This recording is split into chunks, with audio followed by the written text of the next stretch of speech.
Trying to start a show, a really big shoe. I told the people not We're on part 2 Right. of metal music, That's hard to understand. and we have our own HSGP Metal Mama. That's Ms. right. Carly putting on the presentation. Yay! You want to turn some of those lights off? Yes, please, except for the overhead light. No, you don't need to rush. I'm moving. The lighting, our lighting expert is. Should we all migrate and move up a little closer? If you want, I do apologize for the size of the screen. I don't know why it's so small, but Is that good for? yeah, that definitely Brighter helps. After a while, then they're kind of, I can't see anything. yeah. Yeah, I'm sorry, guys. I will give you a heads up of the songs, so if you guys want to look up the lyrics, you can. I can do a move up. Oh, tonight is seriously moving up. It's all good. It's up to you guys. Well, it is easier to see from here. Okay, well, I should probably go. Do you not want to go back for me? What the hell? Okay. Here, It's not behaving? yeah. Oh, yes, Oh, it is. no, not that way. There we go. Ah, Alright. what's it say? Okay. Yeah. I'm going to get into that in Okay. 1 second. Thank you. Okay. I need to get this off the bat. How you pronounce this is Nwabin. Nwabin is the shorthand or the acronym for the new wave of British heavy metal. I should first note, though, before getting into the music, that there are many debates amongst metal fans as to what is metal, as well as who belongs in what genre, and even who the first metal band is. Mm-hmm. For me, and for quite a few people, as far as the first, I would say Black Sabbath is the first. Okay. Black Sabbath actually started off as originally called Earth, and they played jazz and blues. Yeah. Wow. There were actually 2 events that would change the band forever, making them metal gods. The first is what would appear to be a tragic accident that turned out to be actually serendipitous. In 1968, guitarist Tony Iommi had decided to quit his job working at a metal factory. He was officially going to commit to the band and tour Germany. Last day on the job, as he's accounted in so many interviews himself, there was really not much to do, so his supervisors basically put him on a machine that he knew nothing about. This machine would come down, chop, and bend metal. Obviously, it did not take long before there was a tragic accident, which resulted in Tony Iommi losing 2 fingertips. Obviously, for anyone, this would be a just absolutely tough, tragic accident, but for a guitarist, it's damn near devastating. But being the determined person that Tony Iommi was, he actually fashioned 2 false fingertips out of initially bottle caps, plastic bottle caps. Oh, yeah. He would melt them down, file them down, and then he put a specific leather over them for grip. But of course, that made it very hard to play. So what he ended up doing was determining that he could drop the gauge of his guitar down and detune. And this led to Tony Iommi discovering the Devil's Note, or also known as the tritone. This is a medieval note that was actually banned at one point by kings and queens because they thought that it was calling out to the devil. And there's something very sexual about the tritone.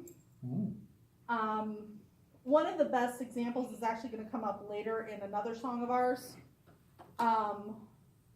but where you can clearly hear it But yeah, the tritone is effectively what made the metal guitar. The other event actually occurred a little bit before this incident with Tony Iommi, and it had to do with a book that Ozzy Osbourne gave to Geezer Butler, the bass player. Geezer got such a weird feeling off of this book. It was a 16th century Latin manual about the occult. And Geezer, according to him, had what he described as a waking dream, where he saw a black figure standing at the foot of his bed. This may or may not have also been fueled by a bad dose of acid. It was the 60s. Sounds like Anyways. sleep paralysis.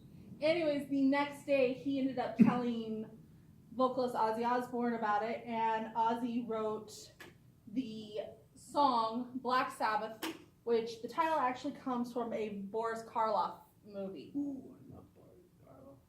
And that eventually led to them changing their name to Black Sabbath. This song that I'm about to play is actually my favorite song by them, and it's called War Pigs, and it was actually a very popular tune with returning Vietnam vets.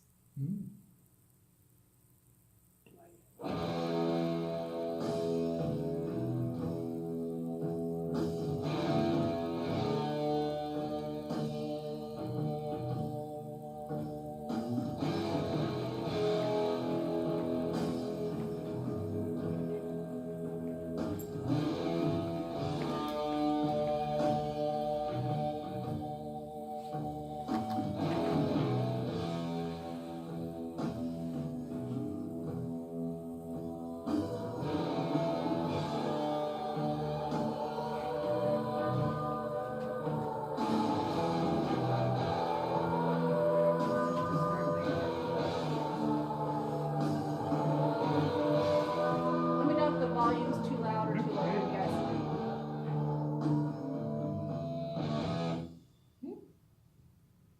It's over? No. Uh-oh. Generals gathered in their masses, just like witches at black masses. Evil minds at blood destruction, sorcerer of death construction. In the fields of bodies burning, as the war machine keeps turning, death and hatred to mankind, poisoning their brainwashed minds. Oh Lord,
is calling.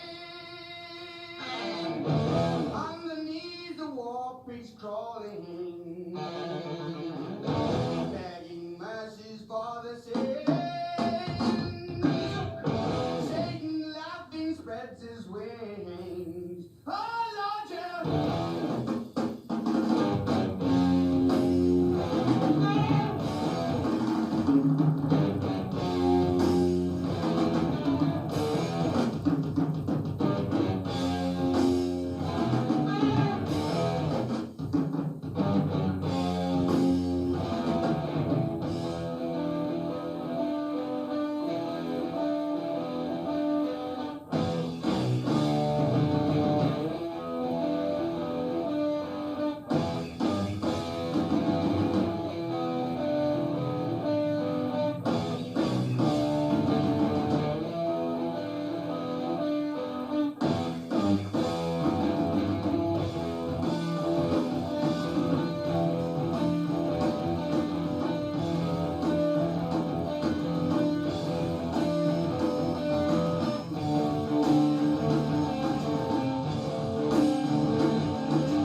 What So- part was the secret The forbidden tritone? chord? Yeah. The tritone is essentially just a very close movement of music.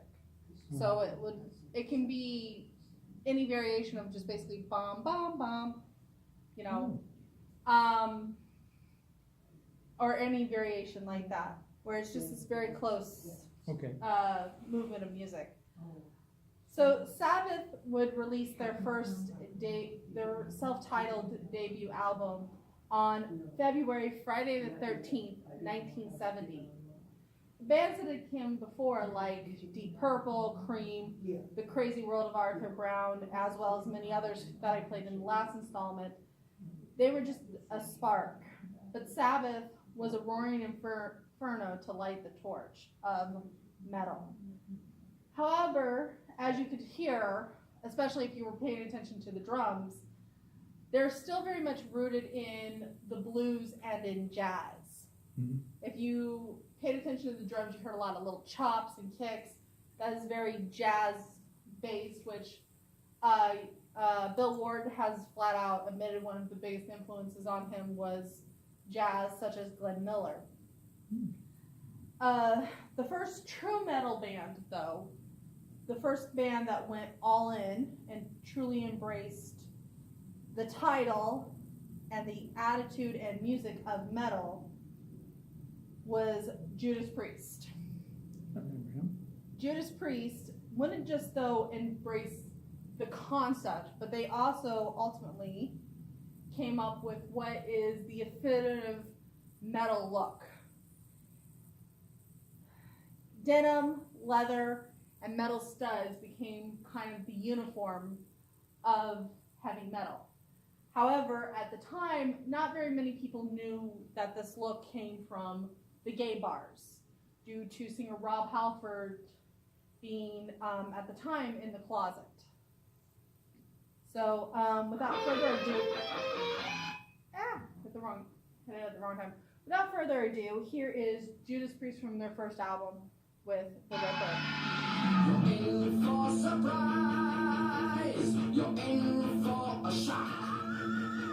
In London town streets, when there's darkness and fire, when you least expect me, and you turn your back. I'll attack. I swear when I'm sneaking through shadows by the wall, I laugh when I'm creeping, but you won't hear me at all. Oh, hear a warning, never turn your back on the ripper. Shake with fear, never knowing if I'm near.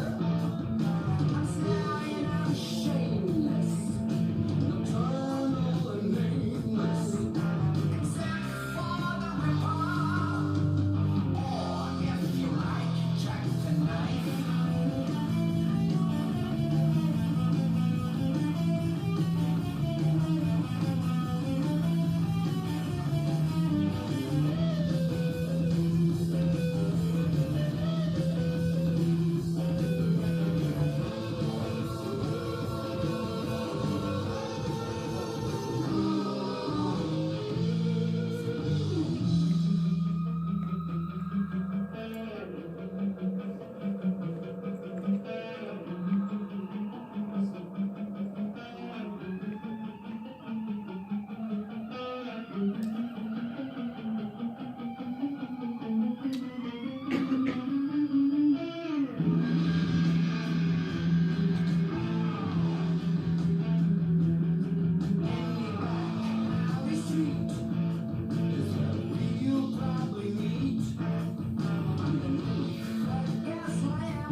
The title is The Ripper? Yes.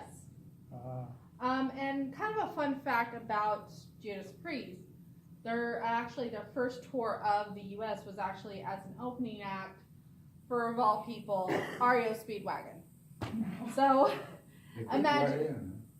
yeah, imagine that. As in the cookie? Yeah, so imagine that act.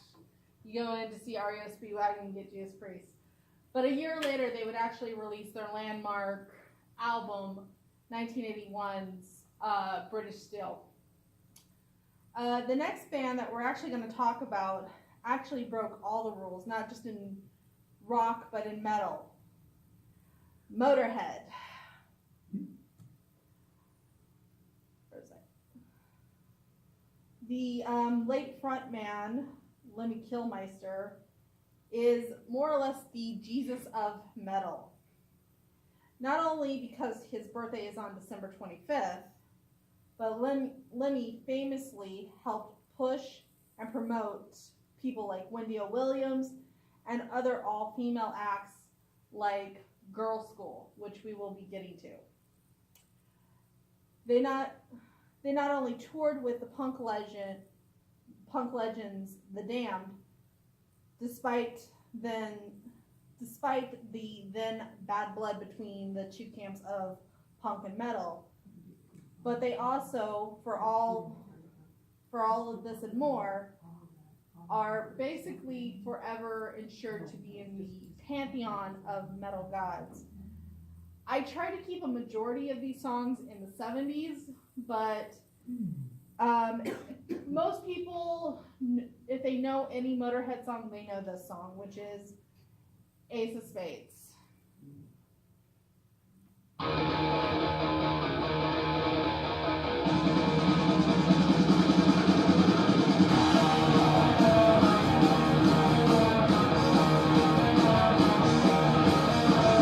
you like to gamble, I'll tell you how to land. You win some, lose some, and do the same to me.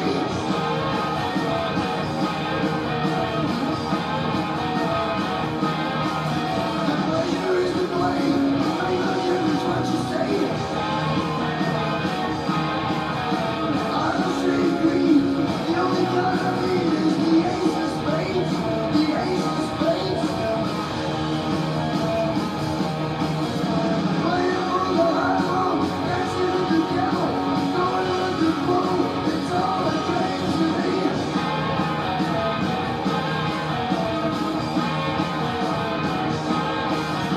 Seven or 11, snake eyes watching you. Double up or quit, don't take a split. The ace of spades, the ace of spades.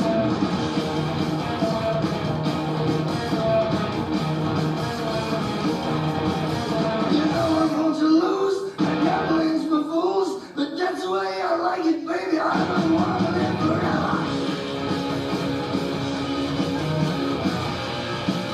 And don't forget the truth now.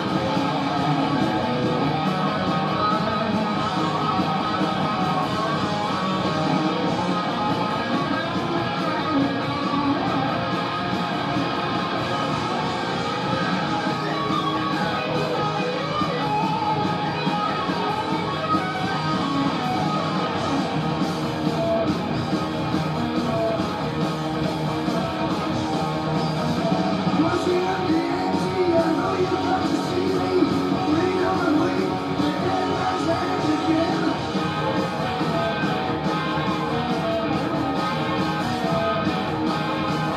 I see it in your eyes. Take one look and die. The only thing you see, you know it's gonna be the ace of spades, the ace of spades.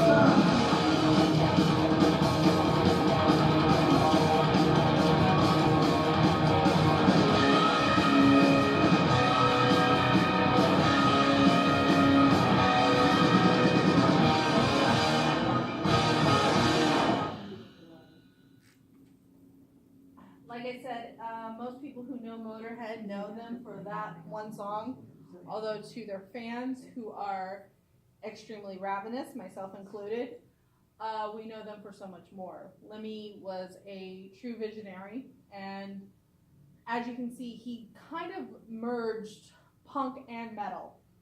And at the time, there was like I said, there was a lot of bad blood between metal fans and punk fans when they came out, and they were the one band to kind of bridge the gap.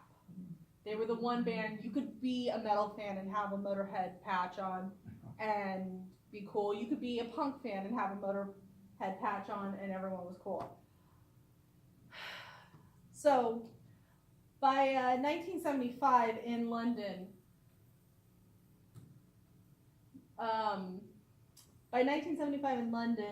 and throughout England, metal had grown in popularity.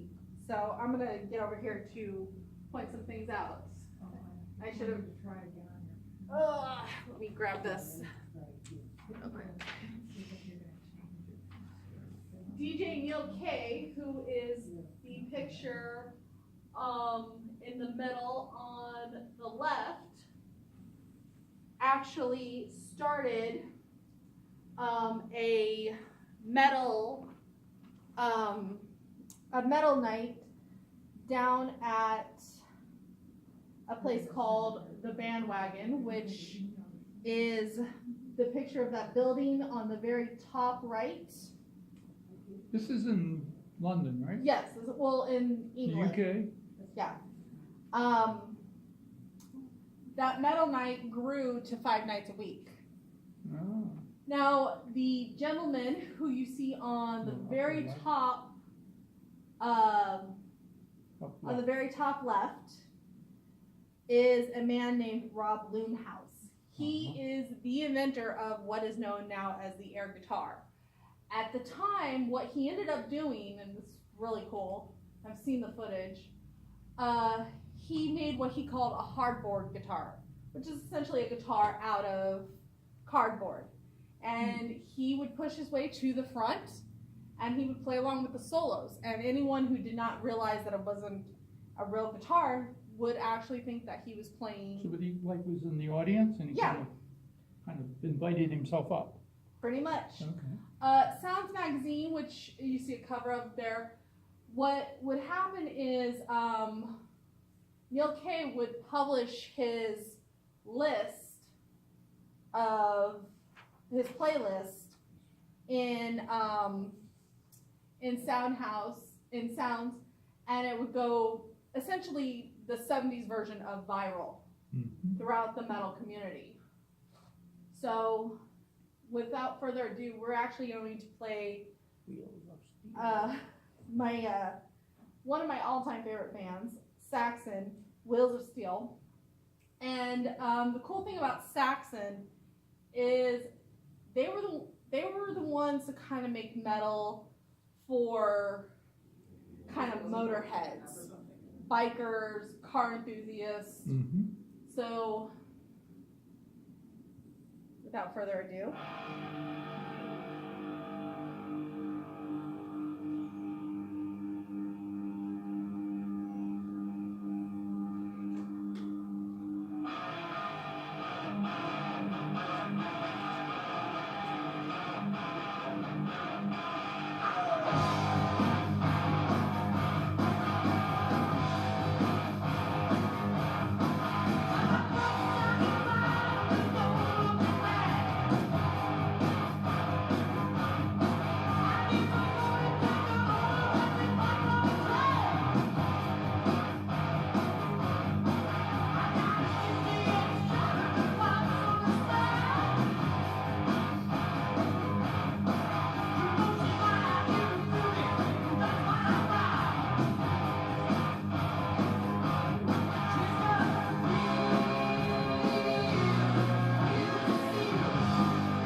'87, there was actually a challenge to metal's dominance, and that was punk. As I admit, yes, Henry. Were you around in '70s? No. When did you hook up with this stuff? Well, as far as the new wave of British heavy metal, I basically grew up with it. I basically. There were radios playing it? Yeah. Oh, My grandpa was very eclectic. Oh. He actually gave me my first metal album, which was Ace of Spades by Motorhead. Oh. He also gave me my very first record, which was the single of Steve Martin singing King Tut. Oh, me darn. You had a cool grandfather. Yes, I did. Very cool grandfather. Anyways, as I had stated before, there was already bad blood between punk and metal amongst their fans, as well as